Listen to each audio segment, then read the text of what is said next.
Boa tarde, bem-vindos a mais uma edição do Citizens Corner, um programa produzido pela Euronet Plus, desta vez em parceria com a Rádio Renascença de Portugal, para discutir a questão do desemprego jovem na União Europeia e a forma de o superar. Em estúdio temos aliás 5 convidados: Inês Zuber, eurodeputada eleita pelo PCP, membro da Comissão de Emprego e Assuntos Sociais.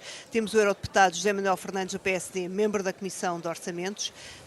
Teremos também a deputada Elisa Ferreira do PS, que integra a Comissão dos Assuntos Económicos e Monetários do Parlamento Europeu, que neste momento ainda está em trânsito. Temos ainda o sindicalista Carlos Trindade, membro da Comissão Executiva da CGTP e representante da Central no Comitê Económico e Social Europeu, onde assumiu recentemente a presidência do Observatório do Mercado de Trabalho. E finalmente José Silva Peneda, antigo Ministro do Emprego, eurodeputado social-democrata e também presidente do Conselho Económico e Social, cargo que antecedeu o que exerce agora de Conselheiro Especial do Presidente Juncker para a Política Social Europeia. Participará também aqui um estudante da Universidade de Vigo, Fábio Cassano. Podem acompanhar o debate em direto na internet, no endereço www.euronetplus-insight.eu e podem comentar ou mesmo enviar questões através do Facebook, do Twitter, da Euronet Plus, através da hashtag Citizen Corners. O desemprego dos jovens é uma questão que nos preocupa a todos e se dizemos que eles são o futuro, eles contrapõem que antes querem ter presente e muitos não conseguem. Não podemos fugir aos números. A OIT, no seu último relatório sobre as tendências do emprego jovem, afirma que há agora 201 milhões de desempregados, mas que em 2019 serão 212 milhões e os jovens vão continuar a ser os mais atingidos, apesar de, em alguns países, nomeadamente da União Europeia, já se assistir a alguma redução no desemprego. E é aqui que vamos centrar-nos. Os 28 países têm quase 23 milhões de desempregados, mais de 17 milhões estão na zona euro, com uma taxa de desemprego de 10,8%, segundo os números de setembro do Eurostat. Portugal tinha 12,2%. Cerca de 20% dos desempregados europeus são jovens até aos 24 anos, mais ou menos 4 milhões e meio. Ainda temos que contar com os outros mais velhos e que também não conseguem ter acesso ao emprego. Há 14 milhões de jovens europeus com menos de 30 anos que não estudam, trabalham ou estão em formação, o chamado NEET, e mais de 11% dos jovens são pobres, 30% estão em risco de pobreza. A União Europeia respondeu com programas como a Iniciativa para o Emprego Jovem e a Garantia Jovem, mas que pelo menos não estão a dar os resultados esperados, e a primeira pergunta que tenho para todos é: o que é que falhou, o que é que tem que mudar para que o programa continue, com esse ou com outro nome, porque o próprio nome Garantia terá aqui induzido muita gente em erro. Começo pelo Dr. Silva Peneda, pela sua experiência nesta área, a nível nacional e europeu. Ainda há tempos dizia numa entrevista que a Europa não estava a conseguir resolver os seus problemas económicos e sociais como devia e dava exatamente como exemplos o desemprego e o desemprego jovem. É verdade. Há aqui claramente que assumir que há um falhanço da política europeia e se concentrarmos apenas na zona euro, relembro que o projeto de política da zona euro tinha inerente todo um conjunto de pressupostos, desde os quais crescimento em prosperidade, crescimento em convergência das economias, pleno emprego. O primeiro ano da década da zona euro até correu bem. A moeda afirmou-se rapidamente como uma segunda reserva, moeda de reserva do planeta, as taxas de juros eram baixas, o emprego estava a nível muito baixo, o investimento crescia, o crescimento económico era uma realidade. As coisas complicaram-se a partir do momento em que deixou de haver crescimento económico. E aí veio lá de cima debilidades para as quais a zona euro não estava preparada, do ponto de vista institucional, e veio aproximar as debilidades fundamentalmente devido aos diferentes níveis de competitividade entre os vários Estados-membros. E os Estados-membros mais débeis foram aqueles que mais sofreram. E quando se analisa o problema do emprego, vamos verificar que este comportamento não é igual em todos os Estados-membros. Há Estados que estão a sofrer mais do que os outros e Portugal é um dos que está a sofrer mais. Eu tenho uma ideia de que quando vivemos numa zona em que há uma única moeda, não é possível desvalorizar e, portanto, a competitividade não pode ser alcançada através daí e o que acontece é que a taxa de câmbio é a mesma, há uma transferência de valor efetiva daqueles países menos competitivos para os mais competitivos. Ora, isto só pode ser corrigido se houver um movimento em sentido inverso, dos mais competitivos para os menos competitivos, o que significa que a zona euro tem que ter mecanismos de estabilização dentro da própria zona que permitissem esse tipo de transferência ao contrário, o que neste momento não acontece. A Comissão está a dar resposta a isso, através de... Isto tem a ver com o emprego, fundamentalmente, tem a ver com a diminuição da atividade económica, especialmente nos países da periferia da zona euro, através do documento que eu reputo muito bem elaborado, pouco conhecido, chamado Relatório dos 5 Presidentes, que se focaliza, na meu ver, no maior problema interno da zona euro e da Europa, que é a divergência que nos últimos anos aconteceram dentro da zona euro. E esse relatório está feito com um conjunto de calendarizações e de medidas que visam, desde logo, uma componente de reforço daquilo que é fundamental em termos institucionais, que é a União Bancária, a União Orçamental, a União Fiscal e, fundamentalmente, a União Política.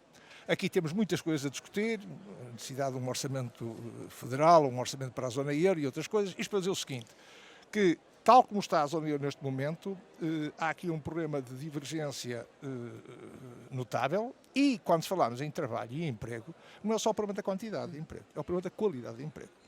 E aqui há um aspecto que me parece importante, porque muita gente defende que deve haver mobilidade, e acho muito bem, e flexibilidade, tudo isso é excelente. Agora, o problema concreto do jovem que quer comprar uma casa ou quer fazer um contrato de arrendamento tem que ir ao banco e tem que mostrar o contrato de trabalho. E esse contrato de trabalho, se não tem algo de um caráter mais ou menos permanente, dificilmente tem acesso ao crédito. Portanto, há aqui coisas muito diretas e muito para quem defende a família, para quem defende todo um conjunto de valores associados àquilo que é um pouco o nosso modelo. De facto, temos aqui um problema sério, não só em termos de quantidade, mas também em termos de qualidade de emprego. E este aspecto não pode ser desvalorizado. Portanto, estou a falar já das medidas a tomar, que não podem deixar de ter esse Eu ia lhe perguntar mais à frente, mas a questão fundamental, avançar. só para terminar, esta é a minha intervenção, para dizer todos aos meus colegas, tem a ver com um aspecto fundamental que é o investimento. Nós nunca tivemos condições tão boas para investir. Repare, o dinheiro nunca esteve tão barato como está neste momento. Tem mínimos históricos, não há memória de taxas de juros negativas. O preço do petróleo baixou de uma forma muito significativa. E isto é importante para as pessoas investirem, porque têm condições melhores. Terceiro aspecto, fundamentalmente, tem a ver com a desvalorização do euro face ao dólar. Então, 3 condições muito objetivas. Mas o que é certo é que o investimento não arranca. E, portanto, há questão para perguntar. Então, se temos condições tão objetivas e o investimento não arranca, o que é que está a passar? Fala uma história que o Daniel Bessa conta do cavalo, que o dono do cavalo queria que ele bebesse e levava à fonte. Mas o cavalo não bebia. E ele insistia e o cavalo não bebia. Nós também temos acesso, nunca houve tanto dinheiro disponível, mas não há investimento. E isto leva-nos a uma pergunta. A Comissão fez o que pôde e fez bem, quando lançou aquele plano, o Plano Juncker, que aliás o nosso deputado conhece bem, porque foi o relator aqui no Parlamento Europeu sobre esse plano. Portanto, atacou um problema que é crucial, mas os últimos dados mostram que, apesar de toda essa energia, todo esse esforço, a nível dos Estados-membros, tarda a haver resposta em relação ao crescimento e investimento. E sem retoma... E aí o que é que sem retoma de investimento, e sem retoma de investimento é muito difícil nós possamos almejar ter bons resultados em termos de criação de emprego. Há medidas, e se assim tomadas essa garantia jovem, há medidas chamadas ativas de emprego, e há todo um conjunto de medidas que, digamos, menorizam as consequências do momento, mas não são uma resposta fundamental e eficaz. A resposta fundamental e eficaz é quando tivermos o investimento a crescer de uma forma significativa, a retoma de investimento, e haver uma taxa de crescimento do produto também de uma forma significativa. Enquanto isto não acontecer, dificilmente nós podemos sair deste ciclo vicioso. Bom, e eu pergunto agora ao engenheiro José Manuel Fernandes, relativamente há pouco tempo o Ministro do Emprego Mota Soares referia até como um caso de sucesso a Garantia Jovem em Portugal. À partida foram abrangidas cerca de 300 mil pessoas, não é mau, segundo a meta que tinha sido definida. A questão é o que é que acontece depois e que tipo de intervenção é que as pessoas sofreram. Portanto, as pessoas estiveram em estágios, tiveram a informação, estiveram em algum tipo de emprego, mas aquilo depois não tem continuidade. E então voltamos a ter um problema do o que é que vai acontecer a seguir, que futuro é que temos e aí, o que é que pode ser feito? E primeiro, eu recordo que a minha primeira pergunta é: o que é que funcionou mal com a Garantia Jovem? Bem, então comecemos pela Garantia Jovem, em que foi feito um front-loading, foi antecipado o que estava previsto para 2014, 2020, para 2014, 2015. E foram 6 mil milhões de euros. E há uma coisa que está a funcionar bem, é a execução. Portanto, está com uma execução de quase 100% esta Garantia Jovem. E os efeitos da Garantia Jovem não se vê também no imediato. Aliás, só no fim deste ano é que vai ser feita uma avaliação do que foi a Garantia Jovem para se poder alterar, para se poder modificar, para se poder tirar ensinamentos para a melhorar. Posso lhe dizer que eu sou o relator do Orçamento de 2016 e um dos pontos, a conciliação começou esta semana, um dos pontos de grande divergência que temos com a Comissão e o Conselho é a necessidade que nós queremos de inscrever créditos em 2016 para que esta iniciativa, ainda que reformulada, continue. Porque por enquanto tem perigo, não é? Não, Acabou-se o dinheiro. Não, vamos lá ver. Isto nós temos uma regra que é a regra N+3. E, portanto, a iniciativa em termos de execução vai até 2018. E vai até 2018 porque esta é uma iniciativa onde há 3 mil milhões de euros do orçamento da União Europeia e 3 mil milhões de euros que são dos orçamentos nacionais através do Fundo Social Europeu. Aliás, o Fundo Social Europeu, que corresponde a cerca de um terço em Portugal, por exemplo, da política de coesão, tem aqui um papel importantíssimo. Em termos de execução, vai até 2018. Mas nós queremos é que ela continue com novas iniciativas, com novos créditos para autorização. E, portanto, temos aqui uma posição diferente que nós dizemos que há desemprego jovem, é necessário que esta iniciativa, ainda que reformulada, prossiga, e a Comissão diz assim: ok, nós podemos ver isso a seguir, mas não sabemos se vai continuar ou não. Estamos nesta discussão esta semana, mas nós insistimos que a iniciativa Emprego Jovem deve continuar, até porque o desemprego jovem, ainda que tenha baixado, e no caso de Portugal baixou, ainda há muito a fazer nesta área. É evidente que não é só com uma iniciativa de 6 mil milhões de euros que nós vamos resolver esta questão. Aliás, a OIT falava em 21 mil milhões. Sim, mas esta é uma competência que é uma competência de apoio por parte do Orçamento da União Europeia. Nós às vezes queremos responsabilizar a União Europeia por algo em que ela atua em muitas ocasiões de uma forma mais forte e efetiva que os próprios Estados-membros. A competência da educação, a competência na área do emprego, são competências de apoio. E a União Europeia destina e tem destinado fatias importantíssimas para este objetivo, para o objetivo da educação, para o objetivo da juventude. Aliás, se olhar para o programa Erasmus+, teve um aumento de 40% em relação a 2007-2013, com mais de 14,7 mil milhões de euros. Portanto, neste momento ainda é cedo para se dizer e para se tirarem conclusões. Há uma coisa que eu sei: este programa deve prosseguir, mas o emprego, quem o cria, são as empresas. O crescimento económico está associado, e nomeadamente as pequenas e médias empresas. E aqui o investimento é essencial. Porque se quisermos falar de Portugal, que temos 19.600 milhões de euros a preços de 2011 na política de coesão, é importantíssimo que estes recursos sejam usados para uma formação, para uma educação que esteja adaptada à realidade, uma formação que esteja de acordo com o mercado, mas que propicie também um investimento, e um investimento que deve ser sustentável, que deve ser um investimento inteligente. A somar a tudo isto, e se quisermos falar de Portugal, nós temos 11 milhões de euros por dia até 2020. Mas temos agora uma nova oportunidade. Eu fui o relator desse Fundo Europeu para Investimentos Estratégicos, que é o Plano Juncker, e temos que utilizá-lo. E pretende mobilizar 240 mil milhões de euros em investimento e apoiar as pequenas e médias empresas em 75 mil milhões de euros. É um fundo adicional que soma a todos os outros fundos. Não nos faltam recursos, não nos faltam fundos. Se quisermos falar de fundos importantes para a competitividade da União Europeia, estamos a insistir neles em termos do orçamento, é o Horizonte 2020. Não, há aqui uma coisa que está a faltar neste momento: é confiança, é estabilidade, é que as pessoas percebam e os investidores não tenham receio de avançarem com os investimentos. Porque há aqui um paradoxo. Há liquidez, como nunca houve. Há taxas de juro baixas. Há instrumentos de financiamentos.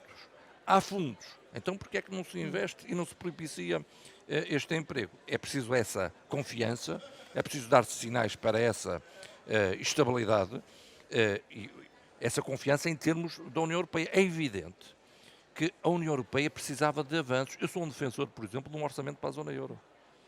Considero que isso era essencial.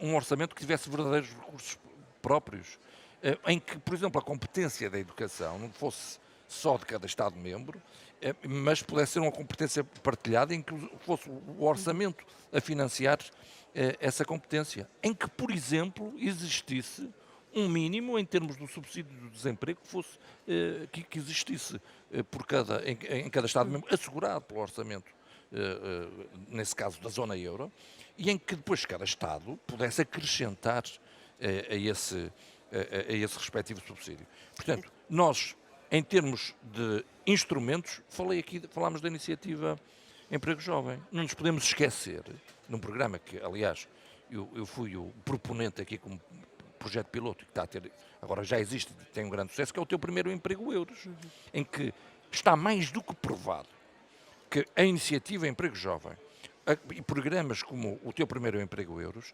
ajudam ao primeiro emprego.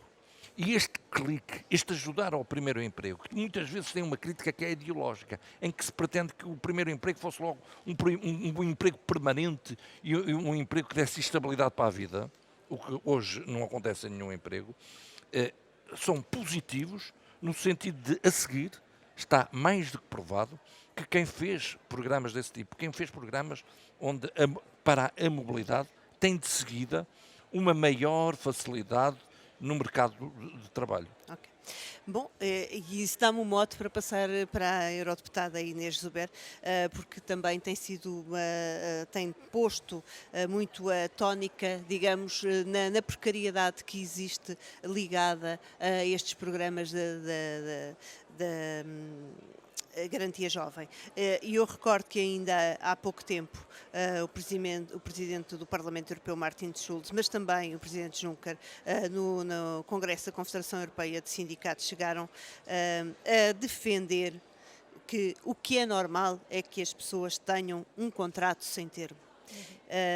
E o que eu lhe pergunto é se acredita que isto é um assumir de que a situação é realmente grave e que está a forçar as instituições europeias, e especialmente a Comissão, a agir mais rápida e eficazmente. Eu gostava que fosse. De facto, esta questão da utilização e da forma como se utilizam os fundos da União Europeia é também uma questão determinante. E nesse sentido, devo dizer que quando nós questionamos a Comissão Europeia sobre esse assunto, ela é sempre muito exígua. Diz-nos, enfim, que estes fundos são para medidas de ativação de trabalho, não é? Medidas ativas para se encontrar um trabalho, mas deixa também a responsabilidade dos Estados-membros a forma como utilizam ou não os fundos. A verdade é que nós sabemos que muitos... Eu diria que medidas ativas de emprego pode ser, até admito que possa ser um estágio, pode ser uma formação profissional, pode ser de facto algo que seja no início. Agora, o que não pode ser uma medida ativa de emprego é a ocupação de um posto de trabalho permanente, seja numa empresa ou numa instituição, e muitas delas públicas, através deste tipo de fundos, não é? E nós sabemos, por exemplo, em Portugal, sabe-se que há muitas instituições públicas que, por exemplo, utilizam este tipo de contratos para satisfazer necessidades permanentes, não é? Sei lá, ainda outro dia nos Açores nós sabíamos bem, era um número enorme de funcionários públicos, que no fundo são funcionários públicos, que se não usar as instituições não funcionam, que estavam contratados com o contrato de emprego e inserção, chamado contrato de emprego e inserção, que é financiado em grande parte pelo Fundo Social Europeu, não é? E, portanto, é óbvio que aqui tem que haver regras, não é? Porque nós sabemos, e qualquer jovem de hoje sabe, não é o primeiro emprego, nem é a primeira bolsa. Isso não há problema. A questão é que nós chegar aos 40 anos e aos 45, com uma bolsa de investigação e depois uma bolsa de doutoramento e depois uma bolsa de pós-doutoramento e depois mais 3 bolsas de pós-doutoramento sem nunca ter um contrato de emprego, é isso que acontece. E é os múltiplos contratos precários que os jovens, enfim, vão tendo uns atrás dos outros. E qualquer jovem hoje sabe que um contrato de 6 meses, a visão que tem do futuro é o desemprego, é a antecipação do desemprego, é a antecipação dessa perspectiva e, portanto, não pode, enfim, tomar quaisquer decisões na sua vida para além desse curto período temporal. E, portanto, eu acho que aqui havia claramente que impor salvaguardas na utilização destes fundos. Nós propusemos no quadro do regulamento, enfim, da chamada garantia jovem, e não foi aceito pela maioria deste Parlamento Europeu, ou seja, a salvaguarda de que estes fundos não podiam ser utilizados, enfim, para este tipo de utilização abusiva destes jovens. E, portanto, para nós, esta é... A questão é que ninguém vai lá ver isso, não é? Sim, mas os regulamentos têm que ser... Se houver gente que está a prevaricar, tem que ser... Há quem olhe pela, o problema cumprimento é que no concreto nós sabemos que muitas vezes é tal coisa, são instituições com funções, que estamos a falar de trabalho, de funções com funções permanentes e que não correspondem a um contrato de trabalho efetivo, correspondem a este tipo de programas financiados pela União Europeia. Isto é a realidade, toda a gente sabe isto. E, portanto, e a verdade é que a Comissão Europeia também se descarta um bocado desta responsabilidade. E os Estados-membros, enfim, aplicam-na neste tipo de funções. E, portanto, eu creio que há este aqui... programa é gerido pelos Estados-membros. Certo. Mas não existe responsabilidade de ninguém, não é? Não existe. Na aplicação dos fundos há responsabilização.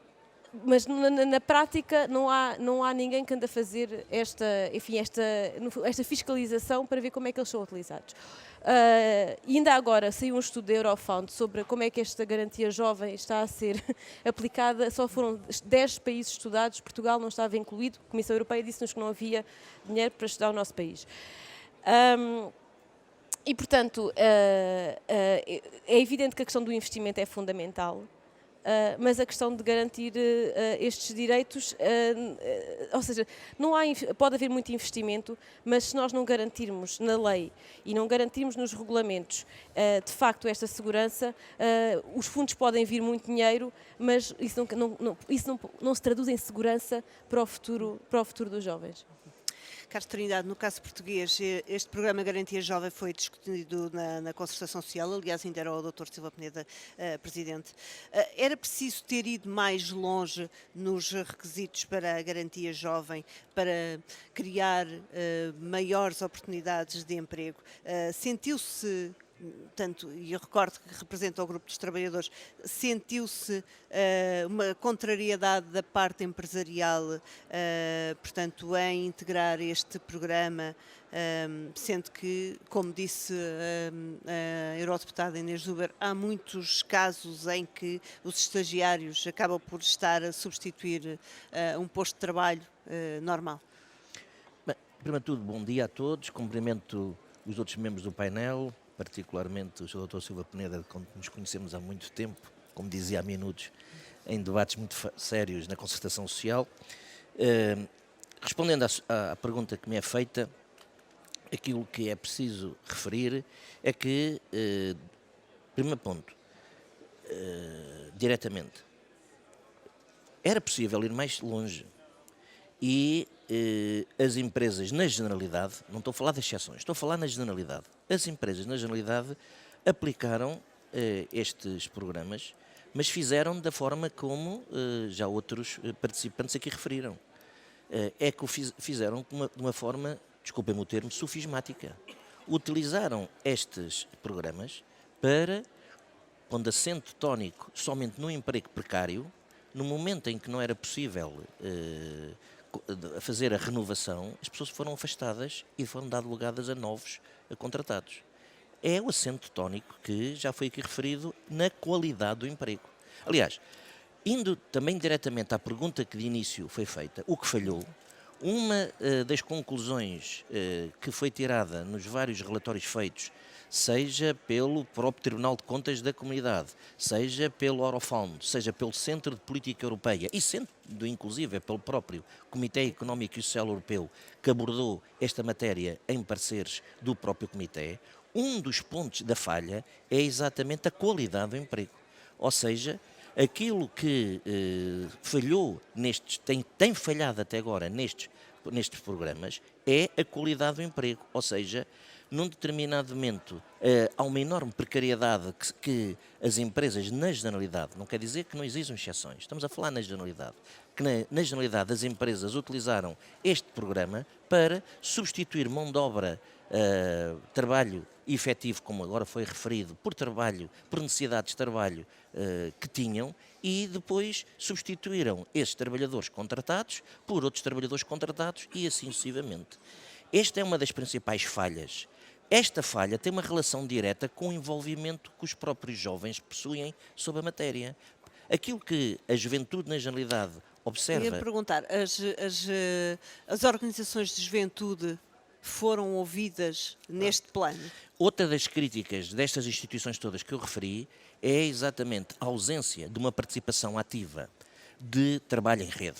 Trabalho em rede, em primeiro lugar, dos próprios serviços públicos que deveriam coordenar várias entidades, os parceiros sociais, sempre, os parceiros sociais, sindicatos e associações patronais, confederações patronais, associações de jovens, sempre, e envolver duas entidades que são centrais neste processo, que são o ensino público e, por outro lado, os centros de formação profissional, concretamente o ensino profissional público também.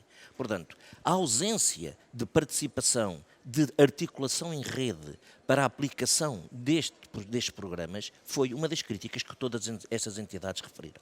E, por isso mesmo, respondendo diretamente à tua pergunta, a juventude, através, não a juventude abstrata, mas através das suas organizações representativas, também não foi devidamente envolvida.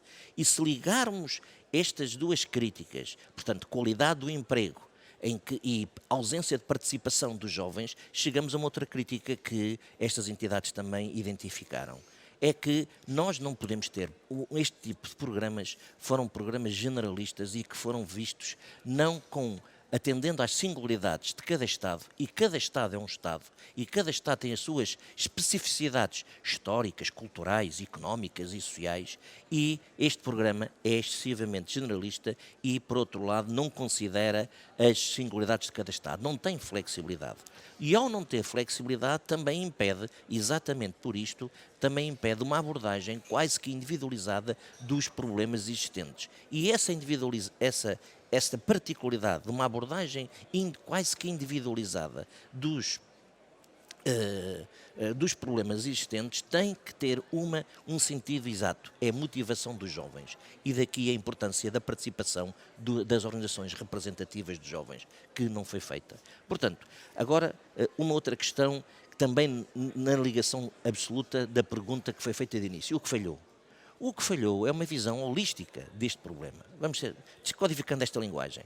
O que falhou foi uma visão global de se perceber que o desemprego em geral, o desemprego dos jovens em particular, o desemprego de longa duração que não foi referido, mas que é tão importante como este, que tu referiste no início deste trabalho, é uma consequência objetiva da resposta que foi dada à crise que nós tivemos.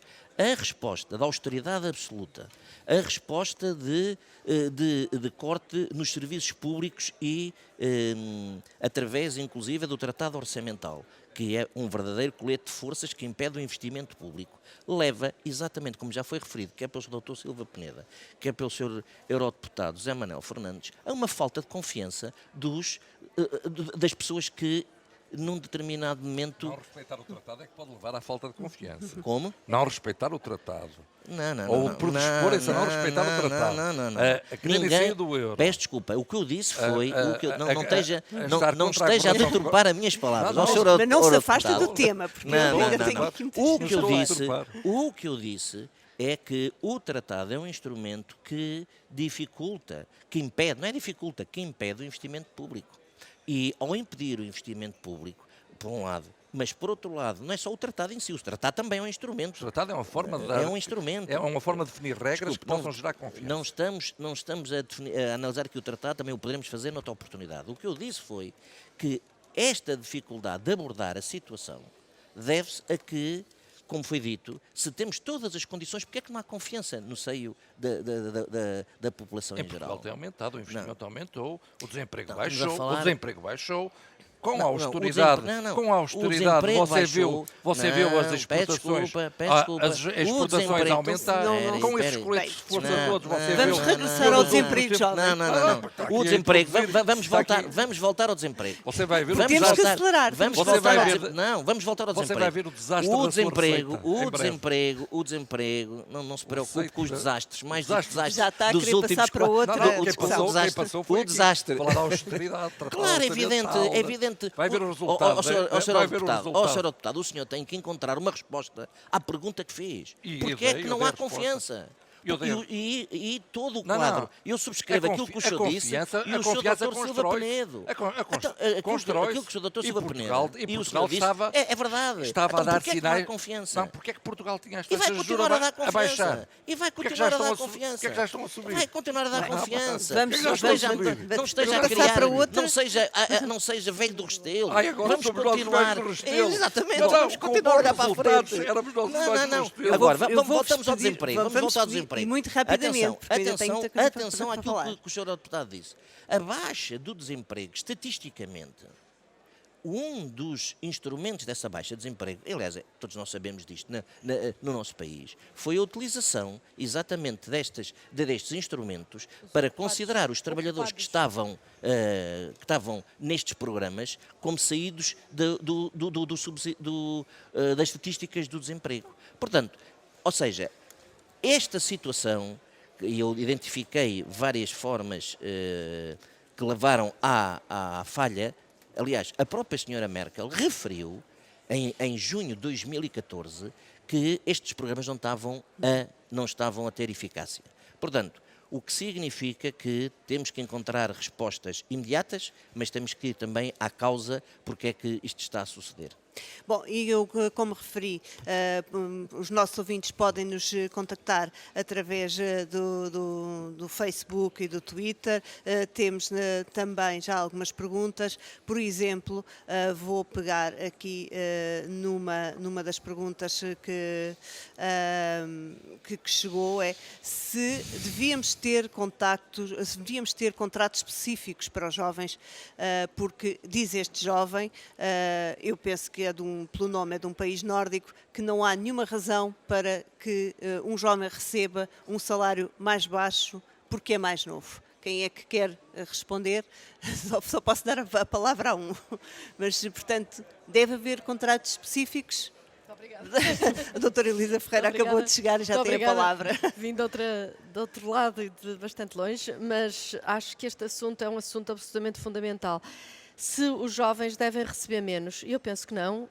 Aliás, esse é um problema muito sério, é que os jovens neste momento estão a receber tão pouco que acabam por emigrar e começam a criar a convicção de que não vale a pena investir em formação nem em educação, porque isso não compensa. E isto é gravíssimo numa sociedade. Portanto, aquilo que também me parece oportuno mencionar é que nós podemos criar todos estes estímulos à formação dos jovens, à transição, a facilitar alguma formação, mas se não houver uma procura agregada que crie na economia verdadeiros postos de trabalho e, portanto, se nós seguirmos estas lógicas macroeconómicas de esmagamento da procura interna dentro da União Europeia, nós vamos ter um problema que é insolúvel. Portanto, todos os mecanismos que, entretanto, foram criados são absolutamente essenciais e importantes se forem mecanismos de transição para uma situação de normalidade no mercado de trabalho que acompanha uma economia que funcione. Se nós continuarmos com uma procura interna depressiva e com políticas de austeridade que esmagam as oportunidades, cortam o investimento, mesmo o investimento que é importante, nós acabamos por manter as pessoas de curso em curso sem de facto lhes darmos uma saída, e isto não é sustentável a prazo. Acha que há condições para continuar a financiar um programa como a garantia jovem, e tem ideia de quanto é que seria necessário? Eu acho que tem de haver, na medida em que dos fundos todos que nós temos disponíveis na União Europeia, provavelmente os mais importantes são aqueles que se dedicam à educação, à formação profissional, e já aqui foi debatido hoje exatamente os volumes que estão em causa, etc. O meu argumento é que isto seja visto como uma situação transitória, enquanto o mercado não é relançado. De facto, isto é importante, sobretudo para retirar um conjunto de gente nova daquela situação em que nem estudam nem trabalham, porque essa paragem na vida pode ser qualquer coisa que vai condicionar o futuro da pessoa durante todo o resto da sua vida ativa, porque de facto desmotiva, tira a cultura do trabalho, a cultura do funcionar construtivamente na sociedade. Portanto, tem de haver. O outro elemento que eu acho que é fundamental é, ao fazermos formação profissional, ao fazermos treino das pessoas, ao fazermos todo esse esforço, ter muito a noção da qualidade daquilo que é ensinado às pessoas, o que significa ter instituições e ter estruturas que de facto tenham qualidade, e que nós não nos andemos aqui a enganar com formações que não são verdadeiramente formações e que não ajudam as pessoas a saírem da situação. Uma última nota é a questão do que é que se pode fazer em termos de criação do próprio emprego. Aí também há um discurso interessante, mas, mais uma vez, se não houver mercado, se não houver procura, se não houver dinâmica da economia, as pessoas acabam frustradas porque fazem um esforço muito grande para, enfim, tomarem nas suas mãos o seu próprio destino, e depois acabam por não ter sucesso. Isso é gravíssimo. Bom, já, como disse, recebemos algumas perguntas através da página da Euronet Plus. Uma das que a doutora Elisa Ferreira respondeu foi esta, mas temos também connosco um estudante, um jovem, e temos estado aqui a falar de emprego e desemprego jovem, sobretudo. Temos connosco o Fábio Cassano, que é brasileiro e está na Universidade de Vigo, e eu creio que o Fábio tem também uma ou duas perguntas para fazer. Eu peço que tenhas atenção ao tempo e que digas então a quem é que vais dirigir as perguntas. Bom, antes de nada, bom dia, obrigado pela oportunidade de estar aqui e participar nesse debate, que eu acho que é uma ideia brilhante de ter uma participação juvenil numa questão que os afetados somos nós. Então, vamos lá. A primeira pergunta que eu tenho, eu gostaria de fazê-la para o José Silva Peneda.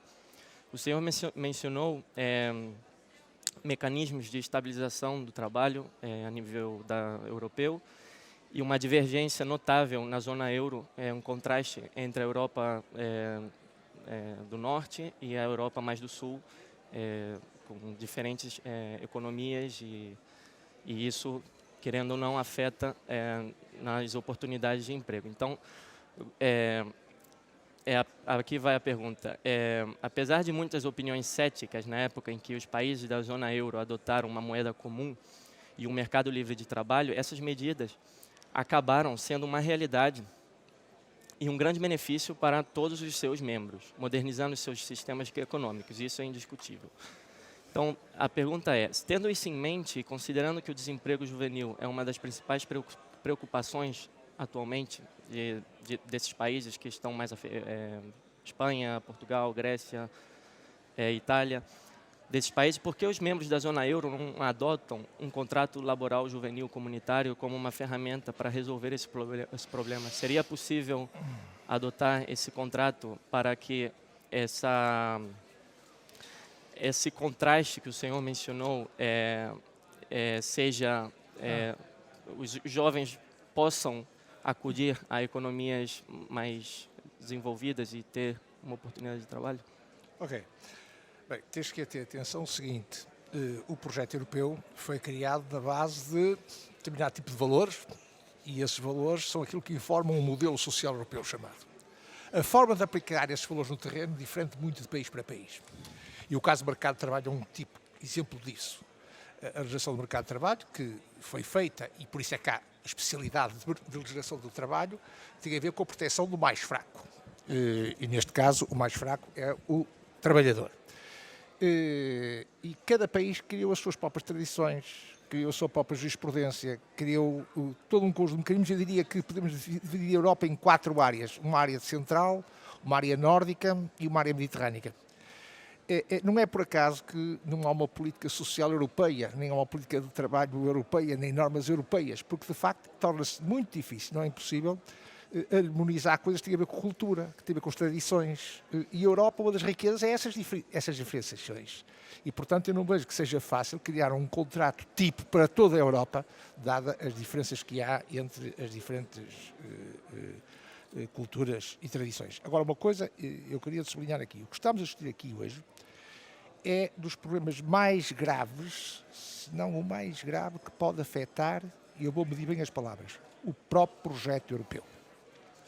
A não ser invertida a situação atual, o desespero leva à desconfiança. Já foi falado aqui. A desconfiança leva ao medo. E o medo leva a que as pessoas fechem-se sobre si próprias, e aí mina-se um valor fundamental da União Europeia, que já se nota, que tem a ver com a solidariedade. Portanto, o problema do desemprego dos jovens, se não for atacado de uma forma séria nos próximos tempos, o que eu vislumbro, e estou a pensar num horizonte de médio prazo, é que isto pode minar a confiança no próprio projeto de integração europeia. E então será esta geração que não foi digna daquilo que os nossos antepassados deixaram.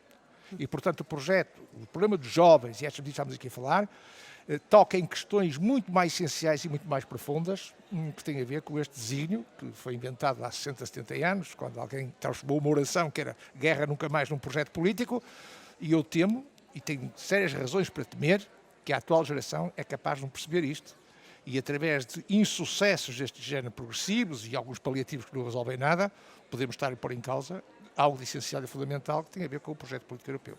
É esta sublinhado que eu queria fazer relativamente às consequências últimas do tema que estamos a discutir hoje. Já agora, Fábio, tem que ser muito rápido. Tinhas uma outra pergunta. Sim, a segunda pergunta é para Inês Zuber. A senhora mencionou a visão do desemprego dos jovens, que é o pessimismo atual juvenil, e a necessidade de um investimento fundamental das empresas. Então, a pergunta é, a sobrequalificação é um sistema da falta de ofertas de emprego em diversos países da União Europeia. Precisamente, a Espanha é um país comunitário com mais desemprego juvenil, porém, é um dos países com taxas de titulação acadêmica as mais elevadas da Europa. A senhora crê que esse contraste justifica a necessidade de haver um incentivo urgente com medidas mais audazes para a contratação juvenil? Sim, a verdade é que têm que ser contratados jovens com as tais condições. A questão é que se as condições se alterarem, o desemprego juvenil diminui, porque já não existe a perspectiva para tantos jovens de um futuro, uma situação de desemprego juvenil. Muitas vezes a questão da sobrequalificação é porque é exigido cada vez mais qualificações que muitas vezes nem sequer são necessárias. Às vezes, nós hoje já temos jovens que ocultam as suas qualificações porque elas até podem ser um problema. Agora, eu queria só em relação também a esta questão das qualificações, nós hoje temos um problema muito grave que me parece é que há países que estão a ficar com os jovens qualificados e outros que estão a ficar com os jovens com menos qualificações. E, nomeadamente, há essa transferência. Ou seja, a ideia de que a mobilidade é a solução para o teu problema, bom, ela pode ser a solução imediata para o teu problema com todos os problemas pessoais que isso te trará. Mas para o país daqui a não sei quantos anos? Como é que isso, e o que é que isso vai significar em relação ao país que vai ficar sem aquilo que melhor fez, no que melhor investiu, e portanto eu creio que esta também é uma falsa questão, esta de querer resolver tudo com esta chamada mobilidade, que é uma palavra interessante, mas que na prática significa o tal aumento de divergências entre países a que temos assistido. Bom, e estamos a mesmo a terminar, eu vou fazer uma última questão, provavelmente para o Carlos Trindade.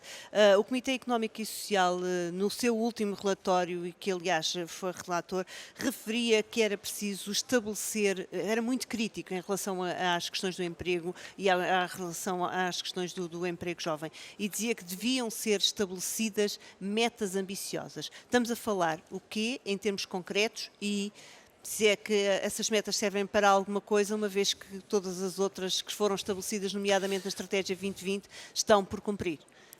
O Comitê diz exatamente o que acabaste de dizer e diz outra coisa, que deve ser feita uma monitorização, ou seja, um acompanhamento em cada Estado-membro, mas deve haver simultaneamente indicadores quantitativos, que é aquilo que existe, mas em virtude das especificidades da matéria que estamos a tratar, também indicadores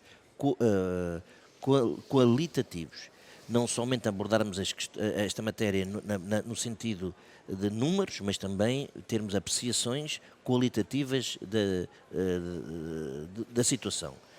O que nós dizemos é que é possível, aquilo que o Comitê diz, é possível, com maior investimento público, com mais participação, como eu disse na primeira intervenção, é possível que se reduza o desemprego jovem. Mas temos que ter sempre a noção de que o emprego jovem é uma parte do problema fundamental, mas é uma parte do problema global, e as duas estão totalmente articuladas.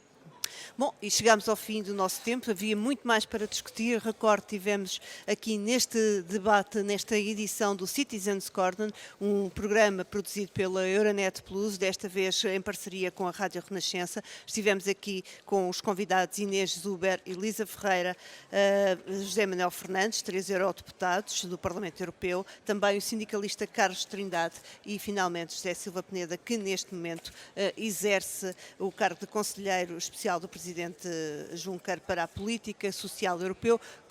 Contámos também com a participação do estudante Fábio Cassan e também com a participação através do Twitter e do Facebook da Euronet Plus de quem nos quis acompanhar online. Boa tarde, obrigado.